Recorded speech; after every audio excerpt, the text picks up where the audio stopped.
So I just finished playing 8 different PC games without a graphics card. And much to my surprise, it went really well, which is a statement that should excite most of you when you consider the graphics card market being what it is. The shortage, supply crisis, all that stuff. And the way I was able to do that was with AMD's newest APU, the Ryzen 7 5700G, which is their latest and greatest APU. APU is a term that AMD doesn't really use anymore themselves, but it's kind of been carried on in the industry, so I'm going to continue using it too. But I guess it's not the newest chip because it existed, many months ago inside of OEM systems and stuff. But now, around the time that this video is launching, you'll be able to purchase it for the first time as a consumer. It's on AMD's latest Zen 3 architecture. It has 8 cores, 16 threads, base and boost clock at 3.8 and 4.6 gigahertz respectively, a 65 watt TDP, and it's got 8 GPU cores based on Radeon Vega graphics. It's got a price tag of $359 US, which is a bit steep for an APU, but when you see the performance here, you're gonna understand why. But if that's still a little too rich for your blood, AMD also has their cheaper Ryzen 5 5600G, which is a 6-core, 12-thread CPU for $249. Is it $249? I think it's $249 USD. $259, yes. But we're not gonna be talking about that chip today. Just wanted to run that by you, that there is that option out there as well. It's going to be launching at the same time as the 5700G. And obviously the trade-off there is you're spending a little bit less money, but you're getting a little less performance. Let's take a look at the test bed really quick. Before that, this video is brought to you by cdkoffers.com, a cool website I found for all of your game keys and software key needs. You can find keys for really cheap and they're reliable. And I just so happen to really need a Windows 10 Pro key for a system that I just built. Let me punch in my payment information really quick. Buy now. All right, here's my key. And the system's already activated, but we can just change the product key to the one we just bought. And if all goes smoothly, activate. It works, yay, so super legit. Go ahead and follow the link in the description below, guys, and be sure to use the code BW20 for 20% off any of the keys or orders that you make at cdkoffers.com.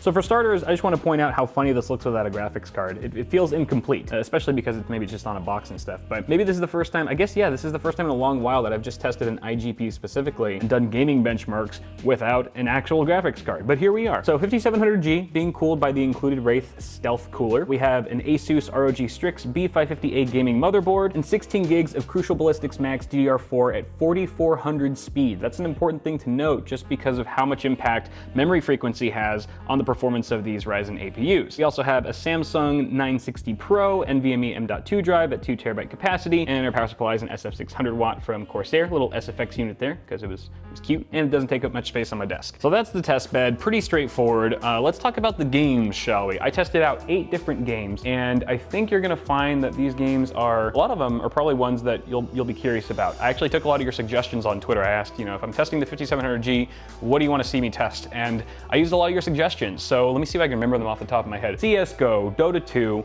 Minecraft, Overwatch, Rainbow Six Siege, Rocket League, Valheim, and Valorant. Whew, can't believe I got through those. The other reason I like these games for this test is because A, they're popular, so like millions of people are playing some of these games as we speak, and I wanted these games to be relevant to you guys. I didn't want to use some old ass games that no one's playing now, like Left 4 Dead 2 or something. I don't know, maybe there are still people playing that game, but you know what I mean. And then the other reason is because these are games that are well known to be relatively easy to run, fairly lightweight. I didn't want to throw like Cyberpunk in here and stuff because we already know that that's just going to tank and not a very realistic use case scenario. So hopefully you guys are happy with this benchmark suite. I think you're going to get a kick out of the performance, which we should look at right now. Oh crap, I forgot about temps. Really quick word about temps. So this has been running Unigine Heaven 4.0 in the background for about 30 minutes now, and so far we are getting max temp of 66.3 on the CPU, and then there's also like a temp sensor on the APU GFX right there, which is a max of 54, oh no, that's the SoC, 60.4, so not too shabby considering that this is just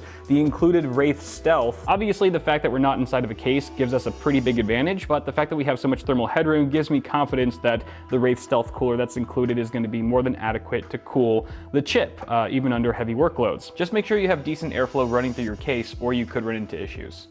All right, now we can talk benchmarks. And I ran these benchmarks a little bit differently than I usually do. Rather than compare the 5700G to a number of other GPUs, I focused solely on this chip and experimented with different resolutions and quality settings in order to see how this chip performed in all 8 of these titles given one of 2 scenarios: performance or quality. So obviously for performance, we're trying to shoot for the moon in terms of frame rate, and quality, we're trying to get the best picture quality while still maintaining a playable frame rate. So at the end of this, you're not really gonna know how this GPU stacks up against any other GPU out there, but you will know exactly what this chip's capabilities are with each of these games if you are planning to play any of them with this, with the integrated graphics on the 5700G, and exactly what you can expect in terms of frame rate and picture quality. So starting with the game that ran the best. I'm going to actually go in order, ranked from most playable, easiest to run on this chip, versus most difficult, least playable.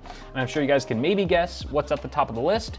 It's Minecraft. So with Minecraft in performance mode, I was able to run at 1080p max settings. Obviously, I could have cranked this down to 720p and gotten even higher frame rates, but I was also trying to keep some quality in mind. You don't want the game to look like a potato just to get an extra 20 FPS if the FPS at 1080p is already pretty damn good. And here you can see that it is an average frame rate of 153 with a 1% low of 81. Not too shabby there right out of the gate. And with our quality setting, I was able to bump this game all the way up to 4K.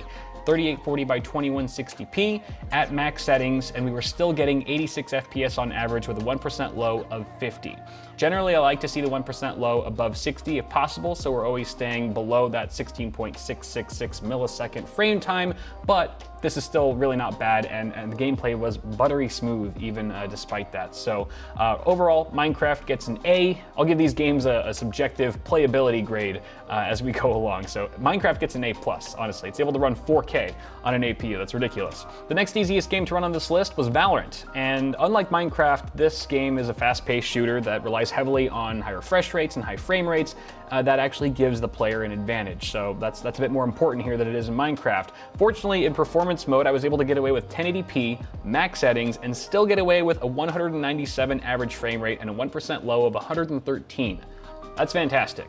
In my opinion, more than enough speed for this game. If we step up to the quality focus scenario, I was actually able to get 1440p max settings with an average frame rate of 148 and a 1% low of 89. Still, with that 1% low, well above 60. I'm not seeing too many issues here. Very playable, extremely playable. This also gets an A in terms of playability with the 5700G. Next up on the list is CSGO. CSGO is a little bit more demanding than Valorant, actually quite a bit more demanding, but still relatively easy to run. And on the performance settings, I used 1080p medium, which still looks really good, and that gave us an average frame rate of 114 and a 1% low of 75. Very playable. I think CSGO, like a lot of these esports shooters, is a title that you really want, I would say, over 100 FPS if possible. That's usually ideal. Generally, a lot of these gamers want a lot more than that, but if you're just casually gaming, then I think over 100 FPS is pretty acceptable for most people. And it's nice to see the 5700G is capable of that. With our quality focus scenario, I went up to max settings, still at 1080p, and that gave us an average frame rate of 88 and a 1% low of 57. We are dropping just below that 60 FPS threshold on the 1% lows, but still a very playable experience overall. I would suggest that if people are using the 5700G to play CSGO and they're just running on the integrated graphics, that they use the 1080p medium setting, because it just gives you a bit more fluidity with the gameplay. Plus the visual quality, in my opinion, going from medium to ultra or maxed out in this game is not that noticeable. I don't know, not noticeable as some of the other games on this list, that's for sure, but the frame rate certainly is. As far as playability grade, I would say this is a B. I would give this a B, which still makes for a really solid experience. Rainbow Six Siege is next, and this is also a fast-paced shooter where frame rate is important. In the performance mode, I went with 1080p low settings in order to get our frame rate just over 100, 106 FPS on average with a 1% low of 86. That's not too bad, but if I went any higher than that, then the frame rate would definitely dip below 100, and again, I was trying to stay above that mark for games like this. With quality being a priority, I went with 1080p Ultra, which is the max quality settings in-game. And that brought us down to an average frame rate of 77 and a 1% low of 61. Still perfectly playable, just notably less smooth than in performance mode. Fortunately, just like in CSGO, there's not a massive difference in picture quality going from low to ultra or vice versa, so I would actually recommend that if you're playing this game that you play it at medium settings on the 5700G, just to hit that sweet spot between quality and performance. Next up we have Dota 2. This is not a game that I know how to play, so benchmarking it was interesting, took me a while, but I do know that this game doesn't really prioritize performance all that much, or it's not a super important thing like it is in some of the games we just talked about. Still, I wanted to see how far we could take the frame rate here, and so in performance mode, when I was optimizing for performance, I went 1080p at the very lowest settings, and I got an average frame rate of 120 with a 1% low of 85. Very smooth, obviously, is much smoother than you would need this game to be, really, in order to play it effectively.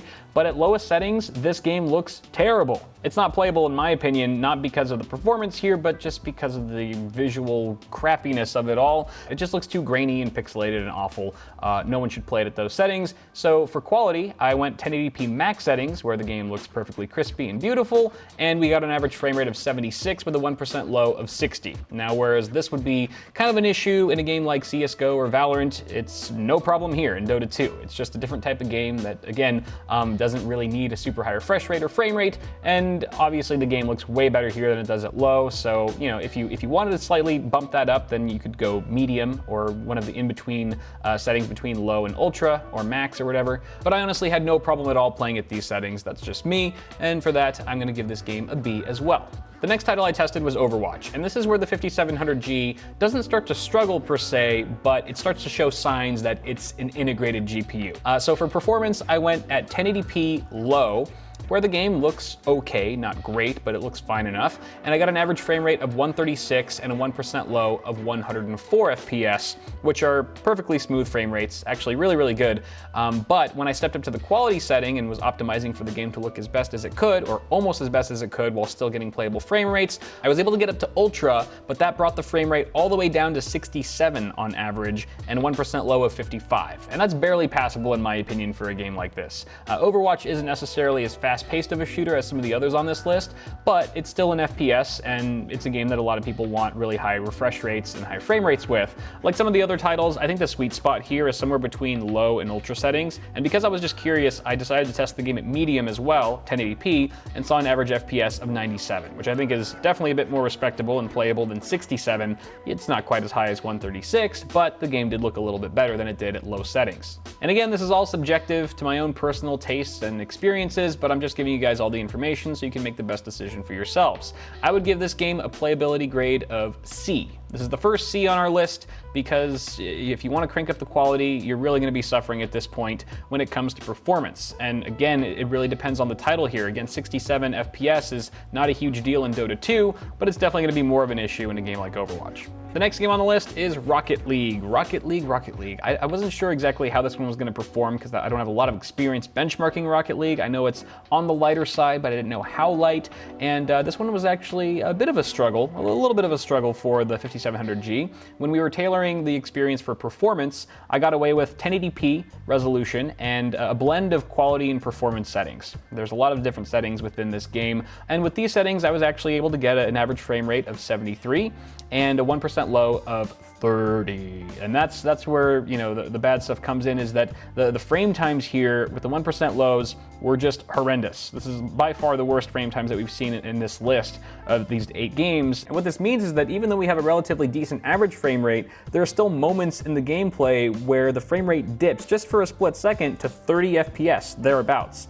And that kind of creates this slight choppy effect in the gameplay that just doesn't seem nearly as smooth as it could be. It's still playable, just kind of annoying. And some people probably won't even notice it, but those that do, or those that are more sensitive, could see this as a deal breaker. And of course, this only gets worse when we try to make the game look as pretty as possible. At 1080p max settings, we got an average frame rate of 60, honestly not too bad, but with a 1% low of 23 FPS, we were just going all over the place in terms of our frame rate. It was 60 1 millisecond, and then 23 the next millisecond, and back up to 60, and that back and forth, that gap is so wide that it just provides a relatively unpleasurable experience with not much smoothness involved. It is playable, it's just not enjoyable. So this game gets a C-, if not a D+. And the last game on our list that was the hardest to run, that makes the 5700G look like a straight up potato, was Valheim. Valheim, I only have one run here. I don't have a performance and a quality measurement because even at the lowest possible settings that this game runs at, which is 720p with everything turned off and just low quality settings, we were still only getting an average frame rate of 39 FPS and a 1% low of 23, which is, pretty laughably bad and not playable in my opinion, not even a little bit. And with the 5700G having the fastest integrated graphics chip on the market right now, this goes to show that if you want to play Valheim in any playable capacity, you're going to need a discrete GPU, plain and simple.